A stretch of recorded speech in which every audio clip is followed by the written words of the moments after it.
आपण एवढा सगळा संसार करतोय, एवढा प्रपंच करतोय, हा आपल्यासोबत कधी जाणार आहे का? नाही जाणार. पण तरी आपल्या जीवाची ओढ पहा संसाराची. किती कमवू, किती घेऊ, किती घेऊ, हे घेऊ का ते घेऊ, हे पण मला लागतं, ते मला लागतं, ते मला लागतं.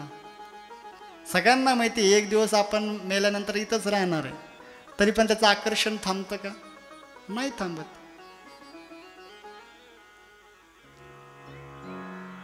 सगळ्यांना माहिती, तरी आपलं मन आकर्षित तिकडं होतं.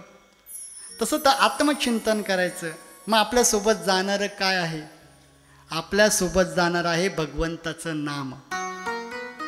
आपल्यासोबत जाणार आहे भगवतीची केलेली सेवा. आपल्यासोबत जाणार आहे देवाचं नाम संकीर्तन. आपल्यासोबत जाणार आहे देवाची कथा ऐकलेली, भगवतीची कथा श्रवण केलेली. आपल्यासोबत जाणार आहे केलेलं दान धर्म. ही बंगला, ही गाडी, ही बॉडी, ही साडी, ही दाढी सगळी इथंच राहणार आहे.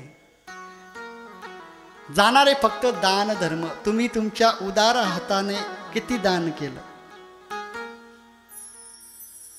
जसं शास्त्रामध्ये सांगितलं पहा,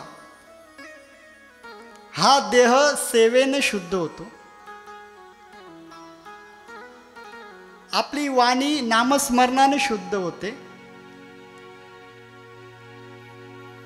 त्यानंतर आपला मन हे सत्संगानं शुद्ध होतं. तसं हे हात आणि धन कशाने शुद्ध होत असेल तर ते दानाने शुद्ध होतं. म्हणून माणसाने दान केलंच पाहिजे. आपण धर्मशास्त्राने सांगितलं पहा, 10% भाग हा धर्म कार्यासाठी खर्च केला पाहिजे. 10% भाग म्हणजे काय?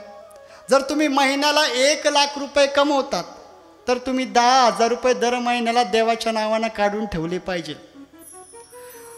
तुम्ही जर महिन्याला 50,000 कमवतात तर 5,000 देवाच्या नावानं काढून ठेवले पाहिजे. कमाईचा 10वा हिस्सा. तुम्ही जर 10,000 रुपये महिना कमवत असेल तर 1,000 रुपये या ठिकाणी देवाच्या कार्याला ठेवले पाहिजे. आणि तुम्ही जर शेतामध्ये 20 लाखाचं 10 लाखाचं उत्पन्न कमवत असाल, जर 10 लाखाचं आपण सरासरी धरू, 10 लाखाचं उत्पन्न वार्षिक कमवत असेल तर 1 लाख हे देवाच्या नावाचे पडतात. मग त्या 1 लाखातून तुम्ही काही करू शकतात. देवाचं मंदिराचं काम चालू आहे तिथं तुम्ही ते दान करू शकतात. कुठं अन्नदान चालू आहे त्या दानामध्ये तुम्ही अन्नदान करू शकतात. कुठं देवालयात घंटा लावू शकतात, देवाला सिंहासन बनवू शकतात. कुठं गोर गरीब मुलं शिकत असतील त्या संस्थेला दान करू शकतात. जर हा भाग दिला तर बरं आहे. जर हा भाग जर देवाला जर भेटला नाही, धर्मकार्याचा भाग भेटला नाही तर त्या घरामध्ये रोगराई सुरू होते. कारण ते धन शुद्ध नसतं ना. जसं आपण बाजरी आणतो, बाजारातून बाजरी आणतो, गहू आणतो, ते आपण स्वच्छ करतो ना, सुपामध्ये पाखडतो, त्याला वाळू घालतो, त्यातले खडे वेगळे करतो, त्यातल्या काचोळ्या वेगळ्या करतो आणि ते चांगले गहू आपण दळून आणून खातो. तसं या धनाचं आहे मातांनो. हे धन आपण दान केलं पाहिजे. दान केलं तर तुमचं कुळ सुरक्षित राहील. तुमचं कुळाला त्या ठिकाणी जे संतान निर्माण होणार आहे ते कुठंतरी चांगले निर्माण होतील. जर आपण देवाचा हिस्सा जर खाल्ला ना, त्या ठिकाणी देवाचा हिस्सा ज्या घरात खाल्ला जातो त्या ठिकाणी कोर्ट कचेरी सुरू होते. त्या ठिकाणी दवाखाने चालू होतात. येणारी जी संतान आहे ती अपंग जन्माला येते. कलाकाराचा पैसा खाय, तबला वादकाचा पैसा खाय. त्यांचे पोर काय चांगले राहतात का? अहो ते बाबा बी चांगलं म्हणत नाही, ते करतात.